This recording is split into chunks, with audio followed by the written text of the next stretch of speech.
हमारी संस्कृति, हमारे संस्कार सदा रहें हमारे साथ। सब्सक्राइब करें तिलक। नन्हे से बालक को पैरों से पकड़कर उसके नन्हे से सर को एक बड़े से संदूक भरते पटका मारा। वसुदेव के महल से किसी भी व्यक्ति को बाहर मत निकलने देना, जिससे यह सूचना लोगों तक न पहुंचे। नगर में चारों ओर अपने आदमी फैला दो। लोगों को कहीं भी इकट्ठे मत होने देना। जो आज्ञा। और तुम राजमहल में गुप्तचरों से संपर्क स्थापित करो कि वहां क्या हो रहा है, महाराज किस अवस्था में हैं, और वहां थोड़ी सी भी हलचल हो तो तुरंत हमें सूचना दो। आज तुम्हें एक बंदी की भांति बंदी गृह में रखा जाएगा। ऐसा कौन सा बड़ा अपराध किया मैंने कि महाराज इतने क्रोधित हो गए? तुमने अपराध नहीं किया है, तुमने पाप किया है, एक जघन्य पाप, महापाप। एक निर्दोष नवजात बालक की हत्या करके पूछते हो कि क्या अपराध किया है मैंने? एक निरीह बालक के रक्त से हाथ रंगते हुए तुम्हारा हृदय नहीं कांपा? महाराज, जब एक वीर योद्धा चलता है तो उसके पैरों तले सैकड़ों कीड़े मकोड़े मर जाते हैं। फिर किस किस की मृत्यु के लिए उसका हृदय कांपेगा? वो कोई कीड़ा मकोड़ा नहीं था, एक मानव की संतान था। नहीं नहीं, ये कदापि सत्य नहीं हो सकता। ये सत्य है महाराज, दुर्भाग्य से यही सत्य है।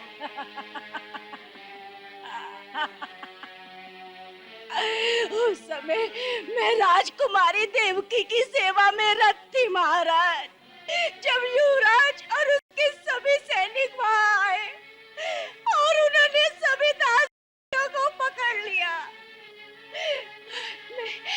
मैं किसी तरह बचते हुए एक पर्दे के पीछे जा छुपी महाराज। मैंने देखा कि राजकुमारी देवकी युवराज के पैरों में गिरकर मिन्नतें कर रही थी, लेकिन युवराज ने एक नहीं सुनी।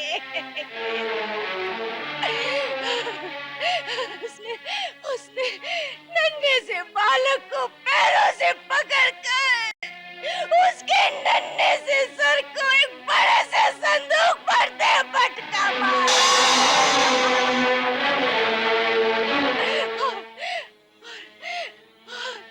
छोटे से मस्तक के टुकड़े टुकड़े हो गए।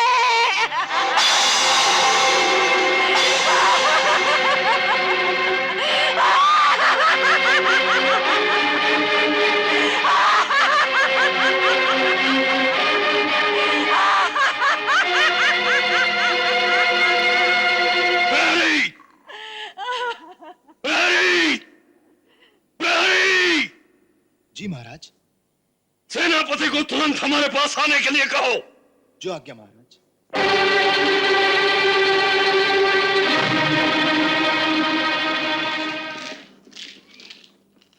वसुदेव के महल से किसी भी व्यक्ति को बाहर मत निकलने देना, जिससे यह सूचना लोगों तक न पहुंचे। नगर में चारों ओर अपने आदमी फैला दो। लोगों को कहीं भी इकट्ठे मत होने देना। जो आज्ञा। और तुम राजमहल में गुप्तचरों से संपर्क स्थापित करो कि वहां क्या हो रहा है, महाराज किस अवस्था में हैं, और वहां थोड़ी सी भी हलचल हो तो तुरंत हमें सूचना दो। समझाए? जी। हाँ।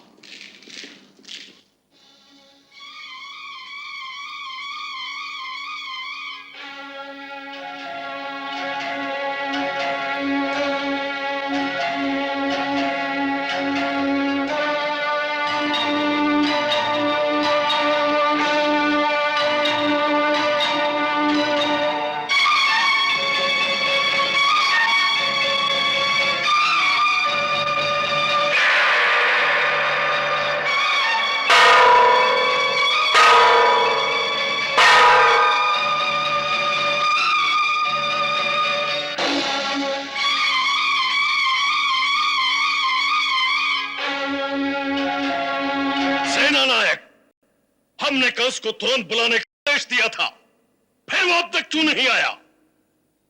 हमारा आदेश उस तक नहीं पहुंचा? महाराज, आपकी आज्ञा अनुसार उसी समय एक घुड़सवार को युवराज के महल की ओर भेज दिया था। और फिर वो अब तक क्यों नहीं आया?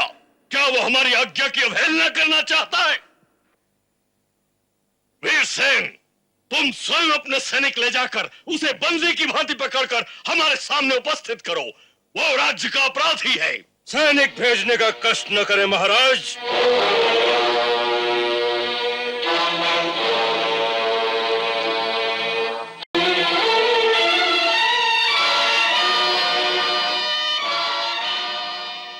अपराधी स्वयं ही आ गया है। कहिए, क्या आज्ञा है? आज्ञा कल तुम्हें भरे दरबार में सुनाई जाएगी। आज तुम्हें एक बंदी की भांति बंदी गृह में रखा जाएगा। ऐसा कौन सा बड़ा अपराध किया मैंने कि महाराज इतने क्रोधित हो गए? तुमने अपराध नहीं किया है, तुमने पाप किया है, एक जघन्य पाप, महापाप। एक निर्दोष नवजात बालक की हत्या करके पूछते हो कि क्या अपराध किया है मैंने? एक निरीह बालक के रक्त से हाथ रंगते हुए तुम्हारा हृदय नहीं कांपा? महाराज, जब एक वीर योद्धा चलता है तो उसके पैरों तले सैकड़ों कीड़े मकोड़े मर जाते हैं। फिर किस किस की मृत्यु के लिए उसका हृदय कांपेगा? वो कोई कीड़ा मकोड़ा नहीं था, एक मानव की संतान था, एक मानव था। और क्या हुआ? इस धरती पर प्रतिदिन हजारों मानव मरते हैं। एक और मर गया तो मानव समाज में कोई बहुत बड़ी क्षति नहीं हो जाएगी। मानव के मरने से नहीं, मानव को मार डालने से मानव समाज की क्षति होती है, देश की क्षति होती है, धर्म की क्षति होती है। और जिस देश में धर्म की क्षति हो जाए उस देश का सब कुछ क्षय हो जाता है, वो नष्ट हो जाता है। इसीलिए राजा के हाथ में राजदंड होता है कि वो ऐसे जघन्य पाप करने वालों को उचित दंड देकर देश और धर्म की रक्षा कर सके। ओहो, एक बालक के मरने से देश और धर्म दोनों ही संकट में पड़ जाएंगे। ये मैं नहीं जानता था महाराज। नहीं जानते थे तो आप जान जाओगे। अरे इस साम्राज्य के प्रधान सेनापति होने के नाते तुम्हारा कर्तव्य था न्याय, धर्म और प्रजा की रक्षा करना। परंतु तुमने अपने इस कुकर्म से अपने देश, अपने धर्म, यहां तक कि मानव जाति को कलंकित कर दिया। अरे तुम मानव नहीं, पशु हो, पशु। और जब तक हम यहाँ के राजा हैं, तुम जैसे पशुओं से अपने देश, अपने धर्म की रक्षा करते रहेंगे।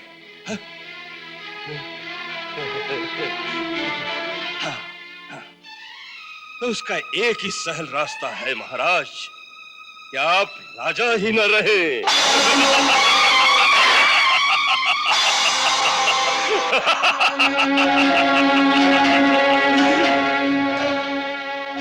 बहुत देर राज कर लिया आपने, बहुत देर। हाँ, अब आपकी आयु वन में जाकर तपस्या करने की है। हाँ, इन झमेलों में पड़ने की नहीं। अपने हाथों से यह राजमुकुट मेरे सर पर पहना दीजिए, पहना दीजिए। हाँ, देश का कल्याण हो जाएगा। हाँ।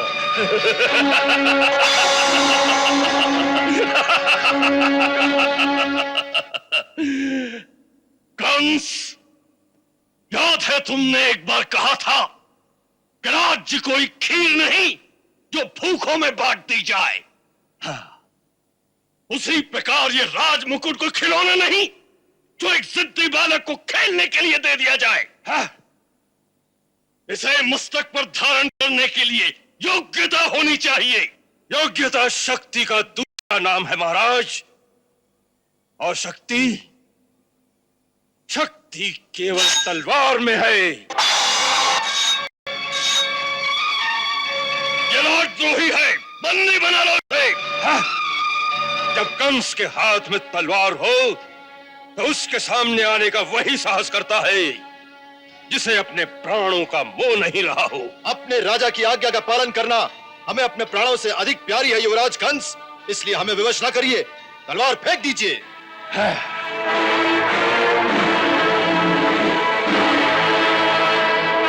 फिर एक बार सोच लो। सैनिक का काम सोचने का नहीं, आज्ञा पालन का होता है।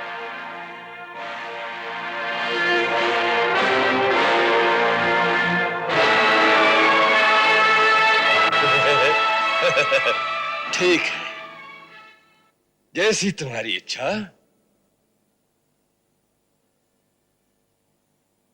बंदी बना लो इसे।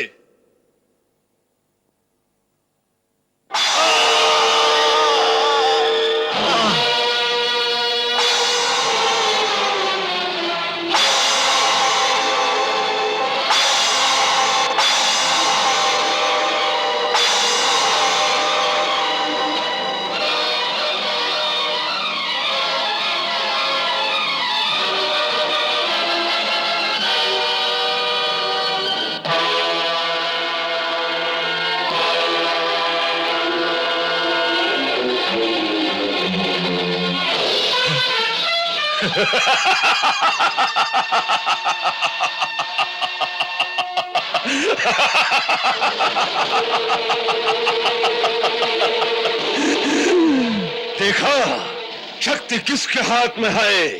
बंदी बना लो इस बुड्ढे को और ले जाकर कारागार में डाल दो। मेरे जीते जी ये संभव नहीं। तू जिंदा रहेगा तब ना।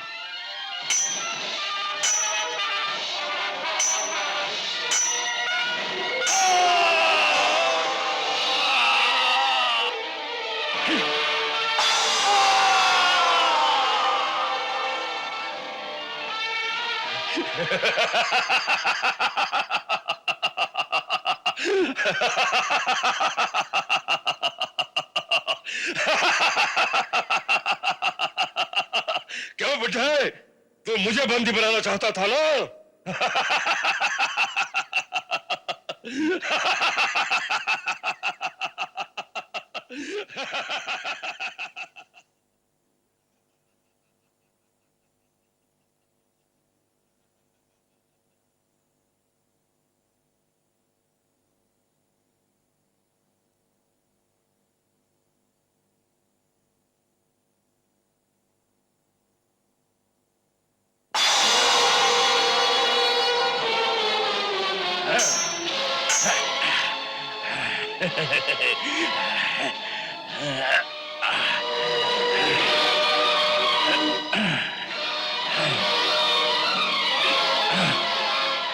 शक्ति दिखाता है बुड्ढे, ये ले।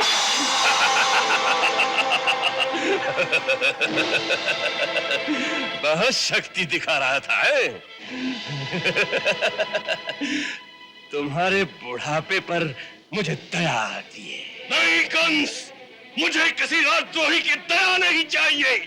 मुझे तुम अपने हाथों मार दो ताकि मुझे वीर गति तो प्राप्त हो।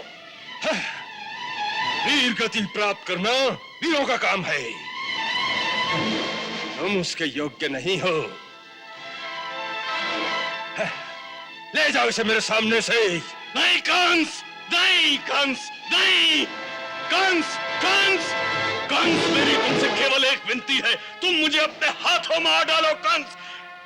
कंस, मुझे अपने हाथों तुम मार डालो।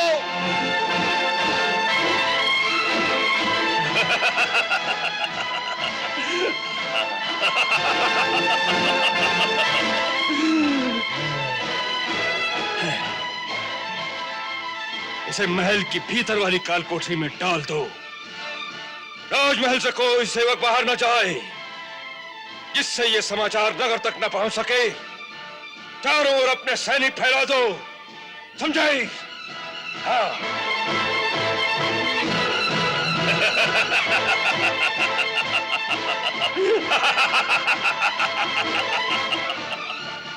उठो, ले चलो इसे।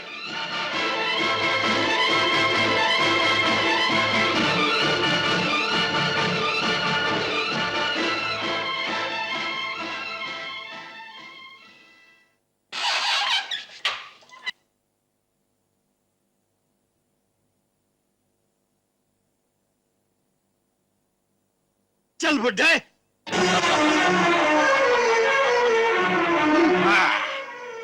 अब बाकी का जीवन इसी काल कोठरी में बीतेगा। यही तुम्हारा राजमहल है। इन दीवारों के पत्थर अब तुम्हारे सेवक हैं। चाहे सर फोड़ना, चाहे किसी को दंड की आज्ञा देते रहना। महाराज कितने दयालु हैं कि तुम्हें जीवित ही छोड़ दिया और घूमने फिरने के लिए इतना बड़ा तहखाना भी दे दिया।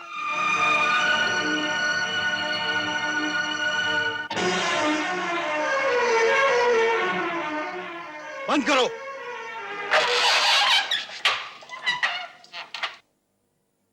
अब दोनों समय का भोजन तुम्हें इसी खिड़की से मिलता रहेगा।